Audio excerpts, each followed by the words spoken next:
And I'm wearing Dolly Parton as a protection from any ghosts. Okay. It was a dark... Oh, it's too loud. It was a dark and stormy night, late in December, but Robert Beresford Brown was feeling far from festive. The year had been cruel to him, crueler than anyone could possibly imagine. As life went on, it became grossly apparent to him that the world saw people only in black and white, good or bad, hero or villain.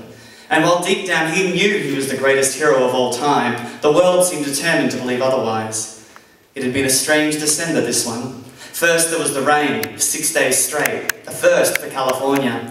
And his house, why, you wouldn't even know it was Christmas. No tinsel, no big tree, no shining star. There was no wife to confide in, and no children running down the hallway to greet him. No. This year there wasn't so much as a phone call. He was all alone, the lonely villain at Christmas.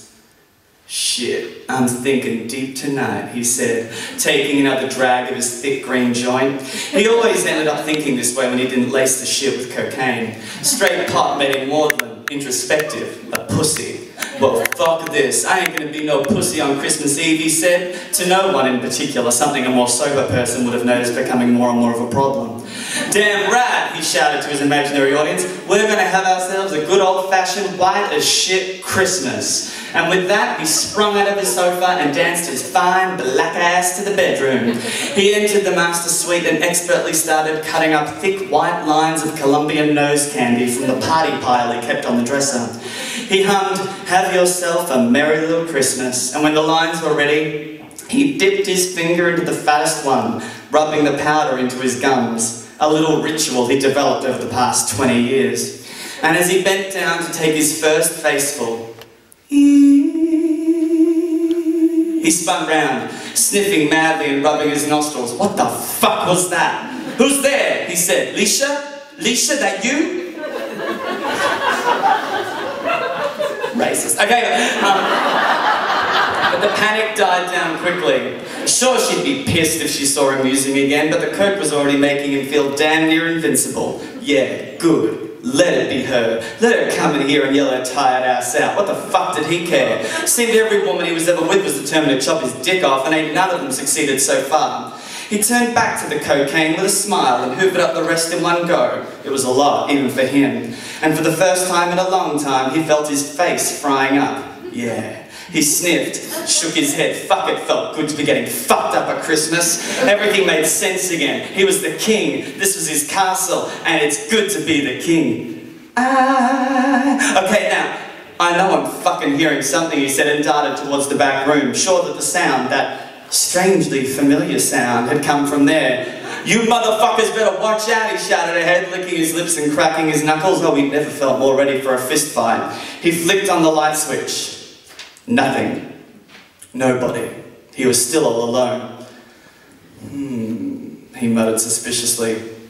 Then it hit him. Fucking Rico putting acid in my coke again. I get it. I get it. He laughed.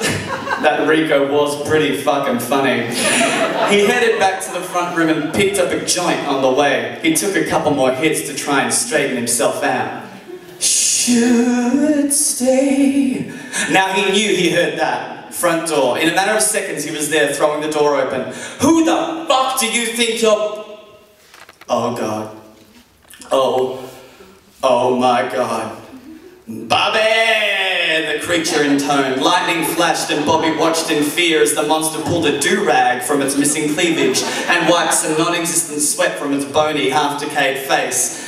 No, he said, falling to the floor. This can't be happening. I'm tripping. That's all, Bobby. You're tripping, fool. Then the creature, this queen of the night, reached out its bony, decomposing arms towards him. He cowered in fear as it placed its hand around the joint, taking it from him and placing it in its gaping, lipless mouth.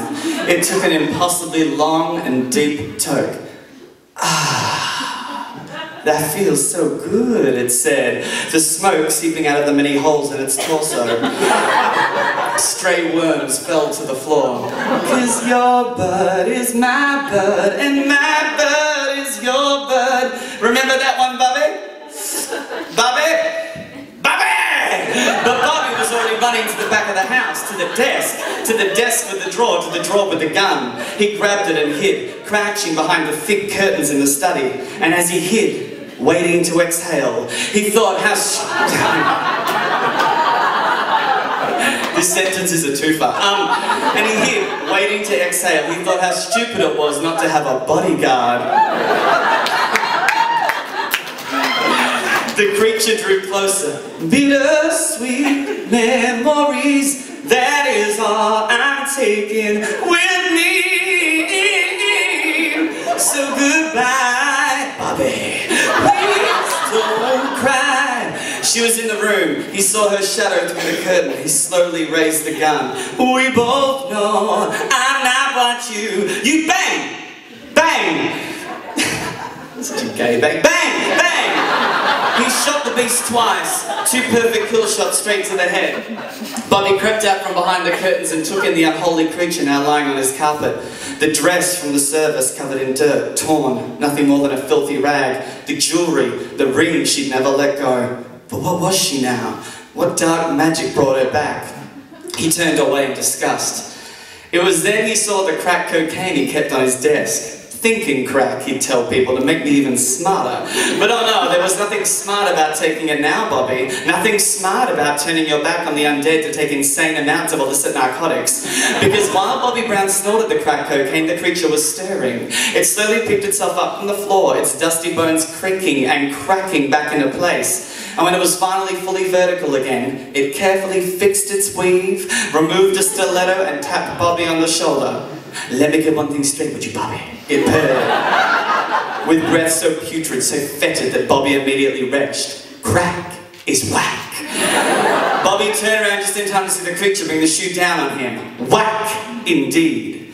And I hope you have all you dreamed of.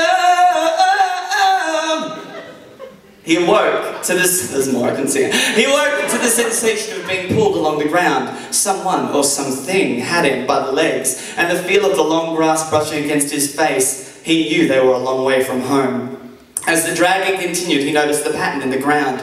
Stone and then grass, stone and then grass. Where the fuck had she taken him? I could have stayed with football star Randy Cunningham. I could have stayed with Eddie Murphy. Shit! I could have made it work with my girlfriend Robin Crawford, allegedly. But I chose you, Bobby. You know why? Because we were perfect for each other, Bobby. I was the light and you were the dark. I was the hero when you were the bad guy. Oh, I thought I could make you better, but you only made me worse, Bobby. Oh, it's not right.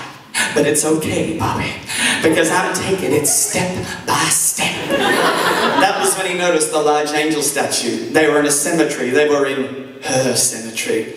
Baby, what are you doing? Don't be cruel, baby. Don't be cruel, baby. Cruel? That's your prerogative, Bobby, not mine. All I ever wanted was love. All I ever wanted was you. I just wanted... The creature sounded as if it were holding back tears. I just wanted to dance with somebody. And with that, she stopped. She dropped his legs. And Bobby Brown watched in abject horror as Whitney Houston's torso turned a full 180 degrees to face him. She reached out her lifeless hand and plucked him from the ground, holding him aloft, proudly, like he was one of her many Grammys. And in a moment of unusual clarity, Bobby realized it was always going to end this way. Funny, isn't it? What scientists would call causality, most people know simply as justice. She pulled him close to her face. Because I have nothing. Nothing. Nothing. If I don't have you. She kissed him deeply, sucking the very air from his lungs with her tongueless mouth. And as his body gave out once and for all, Whitney dragged him down. Down into the earth, down into her grave, down into the very darkness he had unleashed in her.